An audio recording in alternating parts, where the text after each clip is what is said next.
Somebody robbed her, shot her, and got away with it for 42 years. Then a piece of trash they left at the scene finally talked. This is the story of Dorothy Toby Tate, and how one soda can, sitting untested for 4 decades, cracked a murder nobody thought would ever be solved. Highway 1 curls along California's central coast, past Hearst Castle, through some of the emptiest, most beautiful stretches of road in the state. In 1983, it was also where somebody chose to leave a body. On November 15, 1983, Toby Tate was found dead inside her own van, parked along that highway. She'd been shot. No witness, no confession, no obvious motive on the surface, just a woman, alone, in a vehicle that had become a crime scene. San Luis Obispo County deputies processed what they could. Fingerprints where they could find them. Physical evidence bagged and logged, the way any homicide investigation worked in 1983. None of it led anywhere. No database existed to run a print against unless investigators already had a suspect in mind, and they didn't.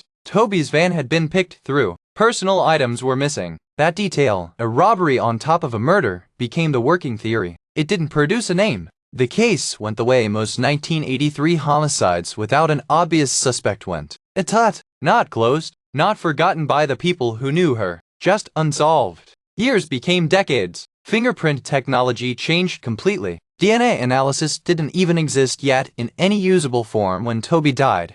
It would take another 5 years just to appear in a courtroom anywhere in the world. By the time genetic testing became routine, Toby's file was one of hundreds sitting in cold case storage across California, waiting for someone to have the resources to go back through it. That's exactly what San Luis Obispo County's cold case unit eventually did. Pulled the physical evidence from 1983 back out and ran it against tools that simply didn't exist when the case went cold. Among the items logged at the scene decades earlier, a soda can. Nobody in 1983 had a reason to think it mattered. Nobody tested it. In the 2020s, they did. A single fingerprint lifted from that can matched a man named Charly Sneed. Separately, DNA recovered from another piece of evidence at the scene identified a second contributor, Stephen Richard Hardy. 2 names, decades removed from the crime, both connected to items Toby had owned. Items that were missing from her van and later turned up pawned. That's the piece that ties robbery to murder. Property taken from a crime scene doesn't just disappear. If it gets sold, it leaves a paper trail, a pawn ticket, a receipt, a name that can sit dormant for decades and still be traceable once someone goes looking.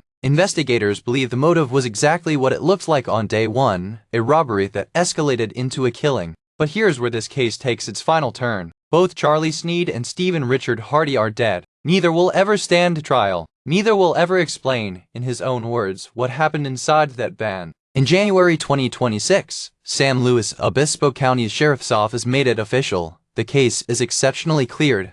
Law enforcement's term for a case where investigators are confident they've identified who's responsible, even though prosecution is no longer possible. It's a strange kind of closure. Toby's family finally has an answer to who. They will never get a courtroom, a verdict, or a chance to hear either man account for what he did. That's the trade-off built into almost every genetic genealogy breakthrough on a case this old. The tools are extraordinary. A soda can nobody thought twice about in 1983 can name a killer 40 years later. But time takes something too. Suspects die, witnesses die. The people who could answer why are gone before anyone gets to ask. Toby Tate's case isn't unique in that respect. As cold case units nationwide work backward through evidence rooms full of 1970s and 1980s homicides, more of these exceptionally cleared cases are showing up. Resolution without prosecution, an answer that comes decades too late for a courtroom, but not too late to matter to a family. What it proves, though, is worth sitting with. Nothing at a crime scene is really garbage.